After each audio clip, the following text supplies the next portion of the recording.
Ada siklus 10 tahun sekali ekonomi buruk. Ekonomi itu nggak stabil. Tahun 98, tahun 2008, dan tahun 2020.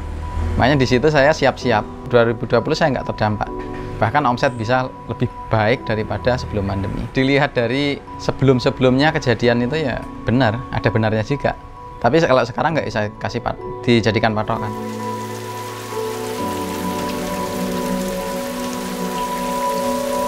Saya lahir di Desa Kertosono, Kecamatan Panggul, Kabupaten Trenggalek. Jadi pegunungan-pegunungan gitu. Kalau dari dataran itu kurang lebih sekitar 15-20 menit. Naik gunung jalan kaki. Karena keluarga saya kan 6 bersaudara, bapak petani, ibu rumah tangga dan petani juga. Jadi kalau sekolah dulu, kalau musim hujan, sering nggak pakai sepatu. Jalannya itu setapak-setapak gitu. Aspalan, kayak gitu nggak ada. Jalannya memang bener-bener jalan setapak. Bener-bener gunung.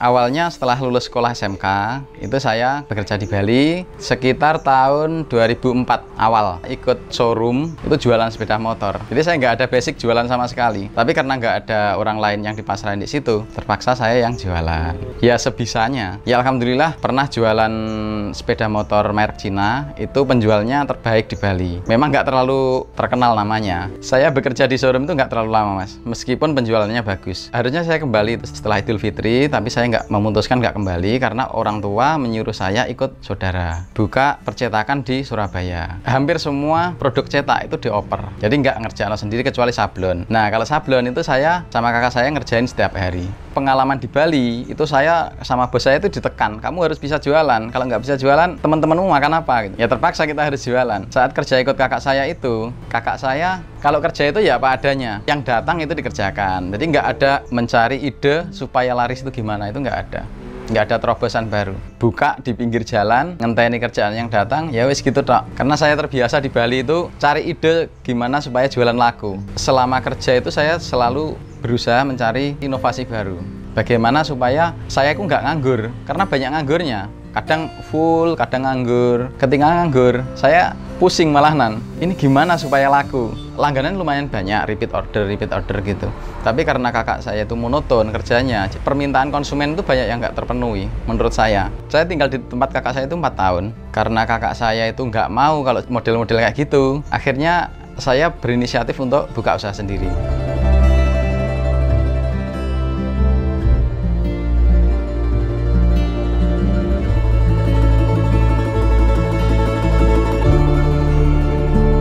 Selama ikut kakak, saya itu bagian nyablon dan sekitar 2 tahun saya bagian lapangan. Ngambil cetakan, belanja ini itu gitu. Ketika pesanan kita nggak kerjakan sendiri, dioper ke tempat lain, itu kadang kita mau ngambil cetakan belum jadi. Ketika cetakan belum jadi, saya itu nggak seneng kalau ngelihat tok sambil muring-muring, Mas, ayo ndang dadekno. Nggak seneng saya. Mas tak bantu, gendang mari. Dari sekian banyak tempat itu saya selalu membantu. Seneng mereka kalau dibantu. Ayo, ndang rewangono, kerjamu garapan dewe gitu.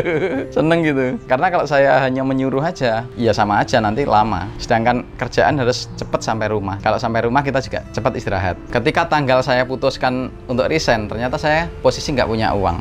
Sedangkan saya tinggal di kos-kosan ukuran 3 x 3 meter. Jadi bener-bener kos-kosan yang paling murah, gangnya sempit sekali. Beda motor dinaiki nggak bisa dituntun. Saya berpikir bagaimana di sini saya bisa bekerja. Pas waktu resign itu saya menyisakan uang sekitar Rp48.500. Wes nggak ada uang sama sekali. Jadi tinggal 48.500. Screen sablon itu 3 untuk kertas dan screen sablon untuk kain 1. Sama catnya sekitar 5 macam lah, tidak salah. Jadi berbekal perangkat sablon seadanya itu, saya nekat mulai usaha sendiri. Tenang, sekarang ada aplikasi yang bisa lakukan semua transaksimu dalam satu genggaman. Mudah, cepat, dan hemat. Gratis loh, tinggal pakai, anti ribet. Aplikasi bermanfaat yang telah melayani jutaan transaksi dari berbagai macam kebutuhan produk digital. Banyak fitur-fitur canggih dan multifungsi yang bisa kamu gunakan seperti beli pulsa, bayar berbagai macam tagihan, pesan tiket perjalanan, transfer antar bank, serta donasi yang bisa kamu gunakan secara gratis. Hanya di Bisa Top Up, semua transaksi sudah termasuk sedekah jariah. Selain itu, tersedia juga fitur penunjang ibadah, seperti jadwal sholat se-Indonesia, arah kiblat akurat, Quran digital, doa dan zikir, serta artikel muslim. Bisa Top Up sudah terverifikasi oleh ahli di bidangnya. Gimana? Mantul kan? Yuk, tunggu apa lagi? Segera download dan nikmati fitur terbarunya sekarang. Oke, sekarang. Nggak pakai nanti.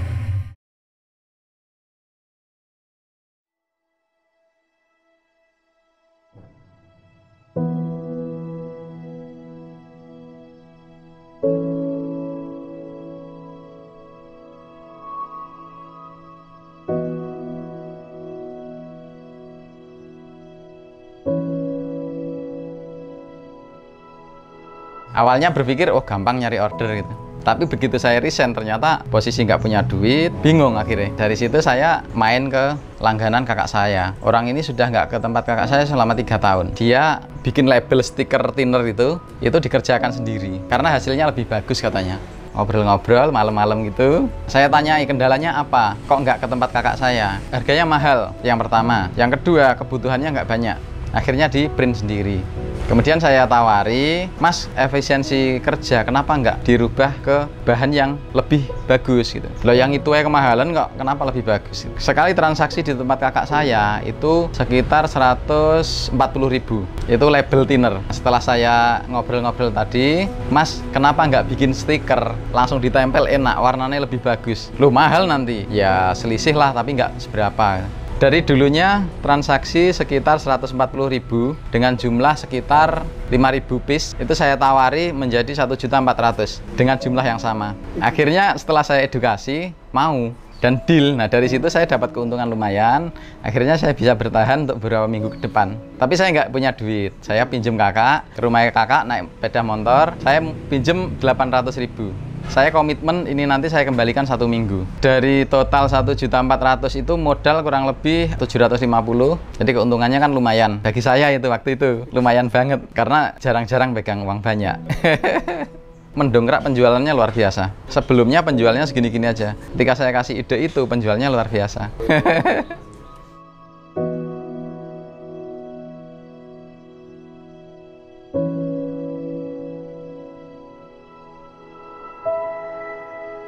Setelah saya tadi berhubungan dengan Pak Surya kurang lebih sekitar 4-5 bulan, berpikir saya harus membeli komputer dengan uang yang pas-pasan. Kebetulan saya ditawari sama teman, sarjana, punya usaha, tapi bangkrut. Komputerku belian, wes sembarang leh membeli. Berapa? Aku nggak ada duit, Mas. Wes sampean DP ndak apa-apa, nanti sisane gampang. Akhirnya saya beli seharga 1.250.000, komputer Pentium 3, monitor tabung. Saya membeli komputer itu tertarik karena teman saya itu mau mengajari sampai bisa. Setelah saya beli, saya diajari ngidupi komputer, matii, buka ini, buka itu, wes teman saya hilang. Tinggal pusingnya tok. Waduh, pusing gak karu-karuan. Ini gimana caranya nih? Akhirnya saya memutuskan ke internet, ke warnet ya, nyari ide gimana tuh cara belajar CorelDRAW. Karena yang saya tahu untuk edit-edit itu pakai CorelDRAW. Saya nggak ngerti program lainnya. Kemudian saya pergi ke Gramedia, saya beli buku terbitan dari Hendy Hendratman dan buku itu bestseller. Bagus sekali untuk pemula. Nah, akhirnya di kos-kosan itu saya berjalan selama 2 tahun. Dan saya memutuskan untuk pulang kampung karena di kota besar saya pikir operasional besar. Persaingan banyak sih, tapi kayaknya saya nggak kuat kalau bersaing di kota besar. Sibuknya minta ampun. Saya berpikir saya tak pulang kampungnya. Kebetulan waktu itu saya mau nikah, akhirnya saya pulang kampung dan menikah.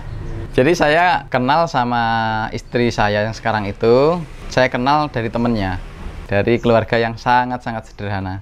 Bulan September 2010, nah dari pernikahan dengan istri itu saya dikaruniai seorang anak perempuan. Anak pertama perempuan yang akhirnya nggak bisa diopeni.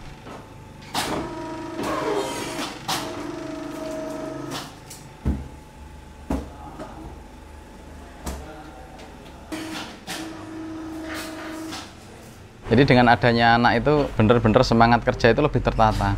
Di saat semangat bener-bener luar biasa itu, si anak ternyata nggak bisa diopeni. Sakit hanya 3 hari. Panas, tak bawa ke bidan, dan ternyata saya bawa pulang, besoknya sudah nggak ada. Perjalanan dari Panggul ke Trenggalek itu biasanya 1,5–2 jam. Saking semangatnya, saya tuh nggak sampai 1 jam. Karena posisi anak saya itu mau dirawat. Berharap saya ada mukjizat, anak saya segera sembuh. Akhirnya anak saya meninggal. Udah pekerjaan kacau, bener-bener kacau waktu itu. Akhirnya saya berpikir sama istri, mau balik lagi ke situ nggak bisa. Dengan alasan apapun istri nggak mau balik. Padahal istri saya itu menantu idaman orang tua, tapi nggak mau balik, trauma gitu. Jadi kenangan indah bersama anak pertama itu luar biasa di situ.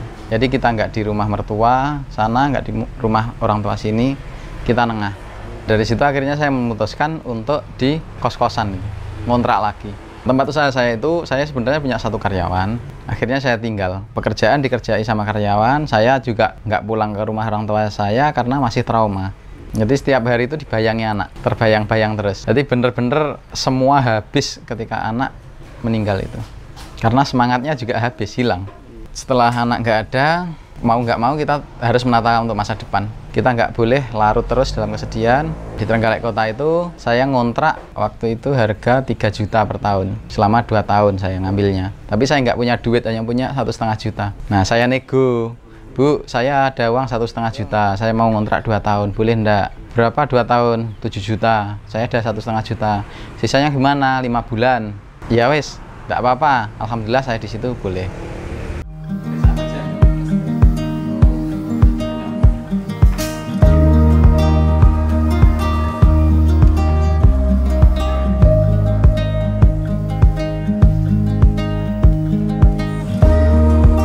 Kalau saya tinggal di situ, saya harus punya mesin A, mesin cetak toko. Akhirnya saya telepon kakak yang di Surabaya, saya pinjem duit. Saya pinjem duit 20 juta untuk beli mesin itu. Saya ada tabungan 8 juta. Alhamdulillah, saya ketemu orang Cina, mesin ini bagus banget, ori semua. Mesin ini kalau saya beli, usaha saya pasti melesat. Saya berpikirnya gitu. Cara pengoperasiannya gimana? Saya ke tempatnya temen, ikut kerja di situ selama 2 minggu. Akhirnya setelah saya bisa, saya pulang, mesin saya bawa, saya operasikan. Nah dari situ saya mulai berpikir, kalau saya hanya dengan mesin ini aja, susah. Karena finishingnya itu lama. Kalau saya kalkulasi kurang masuk ini. Ini momennya tahun depan calekan. Bagaimana saya bisa membuat inovasi baru di Trenggalek. Sebenarnya kebutuhan terbanyak itu di mesin banner waktu itu, tahun 2014. Tapi akhirnya saya nggak mampu beli karena harganya 250 juta. Nah, saya promosi kalender di sosial media, di Facebook. Di musim itu, kemungkinan di Trenggalek order saya terbanyak, mencapai 70.000 eksemplar kalender. Dari sekian caleg itu, uang terkumpul lumayan 100 sekian juta, kontrakan habis. Saya perpanjang nggak boleh, naiknya 2 kali. Saya harus nyari tempat lain, kalau bisa yang dekat masjid. Alhamdulillah keturutan, tapi tempatnya di dalam. Yang dulu di pinggir jalan raya, ini di dalam. Jadi memang bener-bener saya pengennya itu di dekat masjid. Karena ketika saya berbisnis itu nanti membesar, ujung-ujungnya saya tuanya itu nanti harus dekat dengan masjid. 2 kali seminggu itu bolak-balik Surabaya, Trenggalek, Surabaya, Trenggalek. Itu saya bosen mas, bener-bener bosen. Saya kerja mulai jam 3 pagi. Kalau ada kerjaan yang saya belum bisa, saya itu harus browsing nyari dulu di internet. Berharap nanti siang itu kerjaan lancar. Tapi banyak sekali kendala-kendala karena nggak ada mesin. Setelah toko tutup, saya desain sampai jam 10, jam 11 malam. Jadi jam 2 pagi itu saya berangkat ke Surabaya. Selama 2 tahun itu sering kurang turu. Soalnya turunnya cuma 3-5 jam. Jadi sehari full tuh kerja wes. Intinya konsumen harus terlayani dengan baik. Saya mulai browsing lagi, mesin digital itu harganya berapa? 600 juta. Waduh, tidak mungkin ini. Akhirnya ketemu salah satu vendor, itu Astra Grafia, terus ada Gading Murni, sama satunya lagi Asaba. Dari ketiga vendor itu saya pelajari profilnya. Mana yang paling bagus? Menurut saya itu Astra Grafia. Nah akhirnya saya ngobrol sama marketingnya, harga mesinnya berapa mas? 125 juta. Waduh mahal banget. Waktu itu saya punya uang 80 juta. Setelah 1 minggu marketingnya datang ke toko. Posisi toko hanya ada meja dan komputer. Sisanya kotakan bol, nggak ada apa-apanya. Setelah marketing sampai kaget dengan Mas Supatno. Iya mas, mas sampean beneran mau beli mesin? Iya mas, gimana mas? Boleh enggak? Ya boleh. Tempatnya kayak gini? Iya. Ya nggak meyakinkan belas. Uang tempatnya nggak berbentuk toko kayak toko umumnya gitu. Saya ada uang 80 juta. Saya nggak bisa kalau beli seharga 125 juta. Alhamdulillah dari situ ternyata mesin dikirim. Sisanya 50 juta saya harus membayar selama 4 bulan. Padahal penghasilan saya waktu itu sekitar 4 juta per bulan. Saya harus membayar 12,5 juta per bulan. Tapi dengan semangat yang luar biasa. Ya, alhamdulillah lunas selama 3 bulan. Ya, karena saya sudah tahu marketnya di Trenggalek itu seperti apa, saya tahu. Saya ngobrol sama teman-teman percetakan di Trenggalek, Mas, sampean beli mesin A3, sampean beli mesin ini. Mereka sebagian besar berpikir, "Dak nyucuk, mesinnya mahal, penak ke Kediri," gitu. Nah, dari situ saya, ini kelas kabupaten. Jumlah penduduknya saya cek di BPS itu sekitar 700-an ribu. Saya otak-atik, oh mungkin. Saya cek Indomaret ternyata mungkin, ngitung jumlah penduduk. Akhirnya saya beli.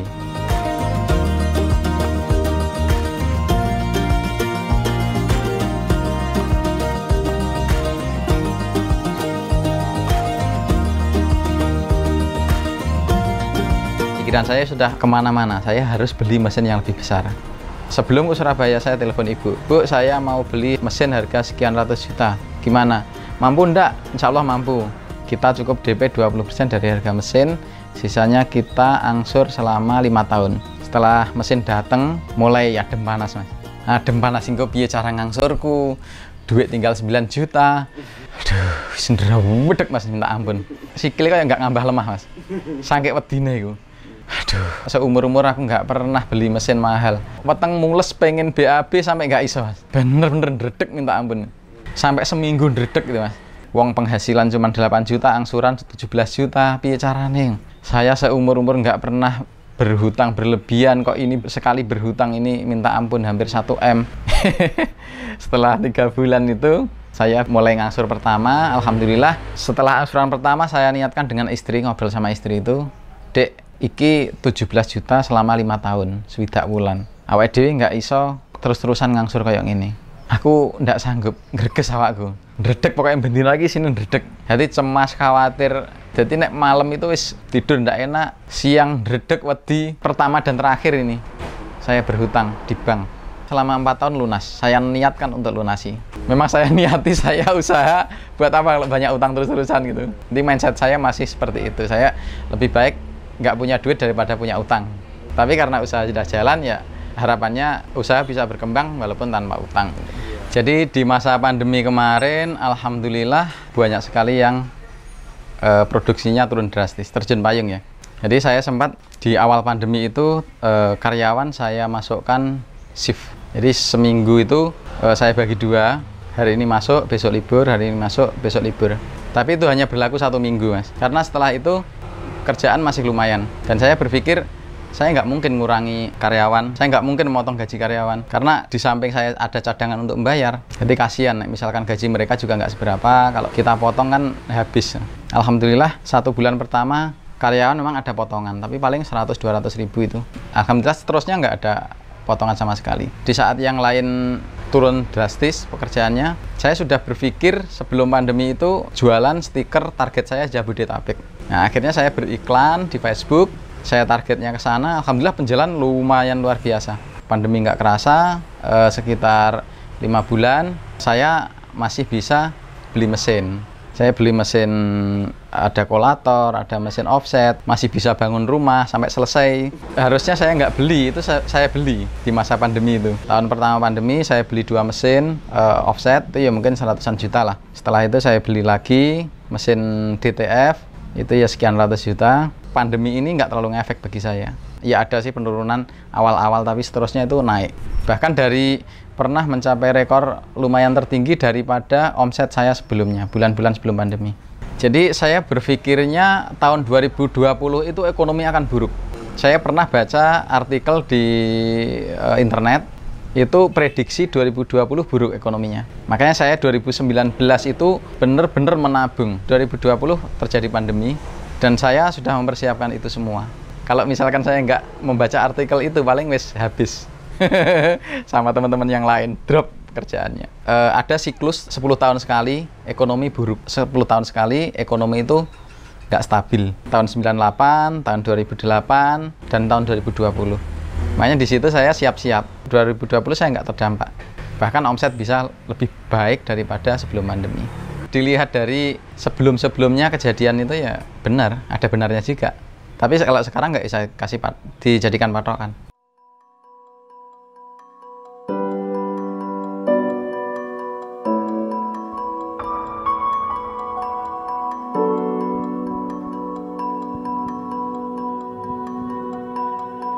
Kalau bapak saya itu dari kecil selalu berpesan harus menjadi orang yang kuat. Kita harus berguna untuk banyak orang, bisa saling membantu. Kerja apa wae yang penting jujur. Kalau ada utang apapun harus segera dibayar. Nggak boleh ngkongko, pokoknya harus segera dibayar. Karena orang yang kamu utangi belum tentu mereka tidak membutuhkan. Kelihatannya mereka kaya, banyak duit, sehingga kita pinjem, kita diutangi. Tapi kadang-kadang di balik itu semua mereka ya utangnya juga banyak. Jadi dari masa kecil saya memang sudah digembleng dari bapak itu bekerja keras dan jujur, itu yang utama. Bapak saya nggak seneng anaknya nggak jujur.